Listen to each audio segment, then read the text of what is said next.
প্রধান বিচারপতি ওবায়দুল হাসান পদত্যাগ করেছেন। আজ শনিবার দুপুর ১টার মধ্যে শিক্ষার্থীরা তাকে ও আপিল বিভাগের বিচারপতিদের পদত্যাগের আলটিমেটাম দেওয়ার পর প্রধান বিচারপতি এই সিদ্ধান্ত নেন। দুপুর ২:৩০টার দিকে আইন মন্ত্রণালয়ের সূত্র দ্য ডেইলি স্টারকে এ তথ্য নিশ্চিত করেছে। সূত্র আরও জানিয়েছে, ওবায়দুল হাসানের পদত্যাগপত্র আইন মন্ত্রণালয়ে পৌঁছেছে। কর্মকর্তারা এ নিয়ে কাজ করছেন। কিছুক্ষণের মধ্যে এ সম্পর্কিত প্রজ্ঞাপন দেওয়া হবে।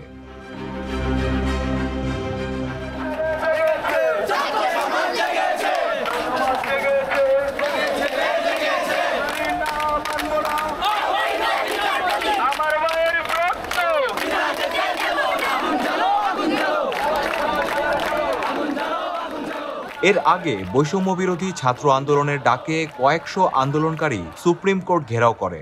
এ সময় দুপুর ১টার মধ্যে প্রধান বিচারপতিকে পদত্যাগের আলটিমেটাম দেওয়া হয়। অন্যথায় তার বাসভবন ঘেরাও করা হবে বলে জানান বৈষম্য বিরোধী ছাত্র আন্দোলনের অন্যতম সমন্বয়ক হাসনাত আব্দুল্লাহ।